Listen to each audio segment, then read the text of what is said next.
नमस्कार मित्रों। भारत जैसे सांस्कृतिक और आध्यात्मिक देश में यह प्रश्न बहुत बार उठता है, गुरु बड़ा या भगवान। ये कोई साधारण सवाल नहीं, बल्कि हमारे जीवन की दिशा तय करने वाला एक गूढ़ और हृदय को छू लेने वाला विचार है।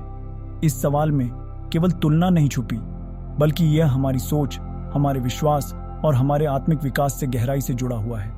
आइए इस प्रश्न की परतें एक एक करके दिल से महसूस करते हुए खोलते हैं। हमारे वेद, उपनिषद, पुराण और संतवाणी सभी गुरु को अत्यंत ऊंचा, पूजनीय और दिव्य स्थान देते हैं। गुरु का अर्थ होता है गु मतलब अंधकार और रु मतलब प्रकाश, यानी जो अज्ञान रूपी अंधकार को मिटाकर ज्ञान का दीप जलाए, वही है गुरु।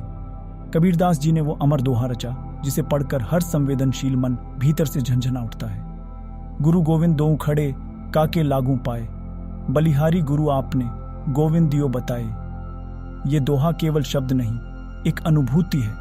कबीर कहते हैं, अगर मेरे सामने गुरु और भगवान दोनों खड़े हों तो मैं पहले किसके चरण छूऊं? फिर उत्तर आता है गुरु को, क्योंकि उसी ने मुझे भगवान की ओर बढ़ने का मार्ग दिखाया। गुरु वह दीपक है जो हमारे अंदर के अंधकार को चीरकर उस ईश्वरीय प्रकाश से जोड़ता है जो पहले केवल कल्पना था। अब बात करते हैं भगवान की, वह जो इस सृष्टि का रचयिता है, पालन करता है और अंत में उसे समेटने वाला भी वही है। उसका सामर्थ्य असीम है, परंतु क्या हम उस दिव्यता को केवल अपने बलबूते जान सकते हैं? भगवान सूर्य है तो गुरु आंख है। आंख बंद हो तो सूर्य भी अंधकार बन जाता है। गुरु हमें वह दृष्टि देता है जिससे हम अदृश्य को देख सकते हैं, अनकहे को सुन सकते हैं और अनजाने को जान सकते हैं। जब एक नन्हा शिशु इस संसार में आता है तो वह निराकोरा होता है। उसे बोलना, चलना, रोना, हंसना सब सिखाना पड़ता है। वह अपने अस्तित्व से अनभिज्ञ होता है।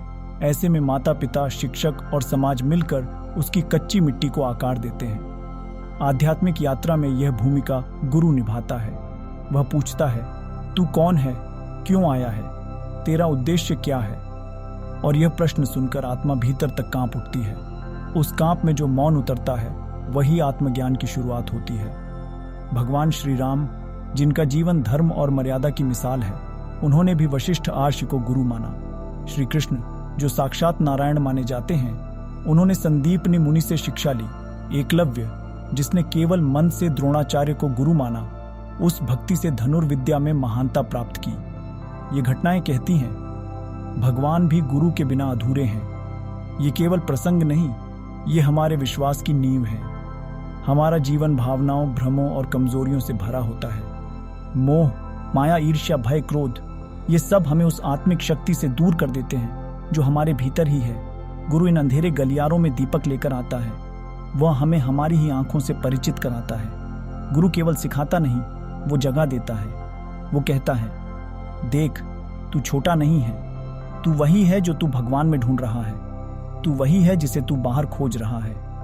आज के युग में जब इंटरनेट पर ढेरों जानकारी उपलब्ध है, कुछ लोग भ्रमित हो जाते हैं, सोचते हैं कि गुरु की जरूरत नहीं। लेकिन सच यह है, किताबें ज्ञान का रास्ता दिखा सकती हैं, पर आत्मज्ञान केवल अनुभवी गुरु से ही आता है। गुरु वह है जो न केवल जानकारी देता है, बल्कि आपके जीवन को संस्कारों से भर देता है।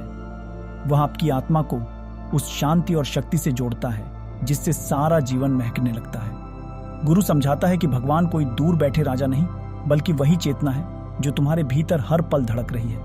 वही भाव, वही आत्मा, वही दिव्यता जिसे तुम ढूंढ रहे हो, वह तुम हो। तत्वमसि, तू वही है। यह वाक्य केवल एक ज्ञान नहीं, एक अनुभव है जो गुरु के बिना संभव नहीं। लेकिन आज के समय में ऐसे भी लोग हैं जो गुरु का चोला पहनकर लोगों की आस्था से खेलते हैं। इसलिए विवेक जरूरी है। सच्चा गुरु वह नहीं जो चमत्कार करे, भीड़ जुटाए या प्रसिद्ध हो। सच्चा गुरु वह है जो तुम्हारी आत्मा में हलचल मचा दे, जो तुम्हें खुद से मिलने पर मजबूर कर दे। स्वामी विवेकानंद कहते थे, गुरु वह है जो तुम्हें निर्बल से संपूर्ण बना दे, तुम्हारी आत्मा को जगा दे। तो अंततः उत्तर क्या है? गुरु और भगवान दोनों महान हैं, परंतु गुरु के बिना भगवान तक पहुंचना कठिन है। गुरु ही वह पुल है जो हमें आत्मा से परमात्मा की ओर ले जाता है। भगवान ने हमें जीवन दिया, गुरु बताता है कि उस जीवन को कैसे जीना है। भगवान ने सृष्टि बनाई, गुरु उस सृष्टि में आत्मा की भूमिका समझाता है। इसलिए यह कहना गलत नहीं होगा, गुरु ही भगवान है और भगवान भी गुरु में ही मिलते हैं। आखिरी संदेश दिल से, अगर आपको जीवन में कोई सच्चा गुरु मिल जाए जो दिखावे से हटाकर आपको सच्चाई की ओर ले जाए, जो आपके मन के पर्दे हटाकर आपको आपके ही भीतर के भगवान से मिलवा दे, तो समझिए आपने उस भगवान को पा लिया है जिसे हर कोई बाहर ढूंढता है। क्योंकि गुरु ही शिव है, गुरु ही विष्णु है, गुरु ही ब्रह्मा है और वही परम ब्रह्म भी है। गुरुर ब्रह्मा गुरुर विष्णु गुरुर्देवो महेश्वर, गुरु साक्षात पर ब्रह्म तस्मै श्री गुरुवे नमः। यह सिर्फ ज्ञान नहीं, एक अनुभव है, एक यात्रा है गुरु से भगवान तक, और उस यात्रा में भावनाएं ही असली पुल हैं।